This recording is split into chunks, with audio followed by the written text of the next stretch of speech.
Tama po ba Article 1 of the Misuse of Confidential Funds ang isasalang na ng prosekusyon sa susunod na linggo? Opo, next Wednesday po ang magsisimula ang confidential funds. Ilang testigo po ang iharap nyo? Dalawa yata sa bangko?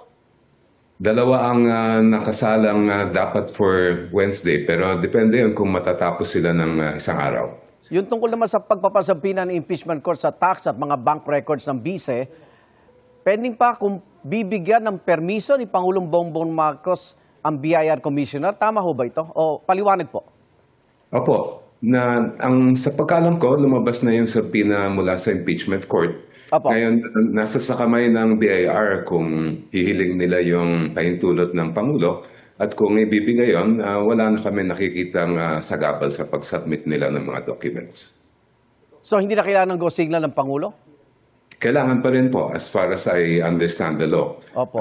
Tulad na nangyari nung dating impeachment ni Chief Justice Corona na binigyan ng pahintulot ng Pangulo ang BIR, Opo. malamang ganun din ang magiging proseso, if ever. Nakikita hindi maganda relasyon ng Pangulo at Pangalawang Pangulo. Hindi mo mapupolitika itong paglilitis na ito? Huwag naman po sana dahil ang pinag-uusapan natin dito ay pananagutan. Uh-huh. At hinihintay natin lahat ay makita yung kabuuan ng ebidensya. Nagsalita na rin po isang opisyal ng Bangko Sentral ng Pilipinas na hindi pwedeng buksan ang anumang mga bank documents. Ang tinutukoy po yata niya, Igan, ay yung mga foreign currency na mga accounts. Kasi meron kasing hiwalay na batas yan, RA 6426, na walang kasamang exception tulad ng Bank Secrecy Law, yung Republic Act 1405 na pwede pag-impeachment. Kaya lang, meron kaming medyo, nung una namin hinihiling ito ay kasama ang mga foreign currency dahil sa aming pananaw, batay sa mga decision ng Supreme Court, ay pwede naman. Pero ginagalang naman namin ang naging hatol ng ating impeachment court. Kung nasa 3 weeks ang diskusyon sa Article 4, gaano kaya itatagal nito naman tungkol sa misuse of confidential funds umano ng BICE? Mahirap sabihin, pero ito ay madokumento kasi itong article na to. Marami pong exhibits yan.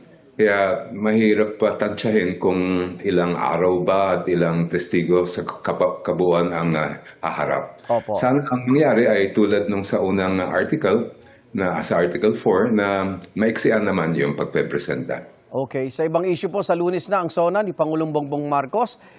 Ano po ang inaasahan niyang mababanggit ng Pangulo? Sa inyo po, ano po expectation ninyo?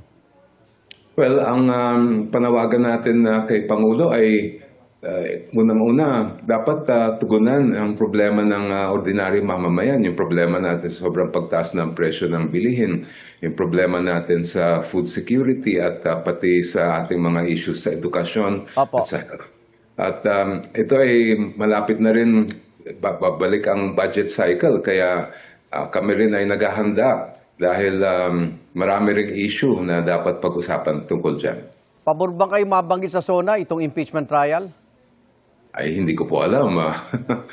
Nasa kamay ni Pangulo po yan.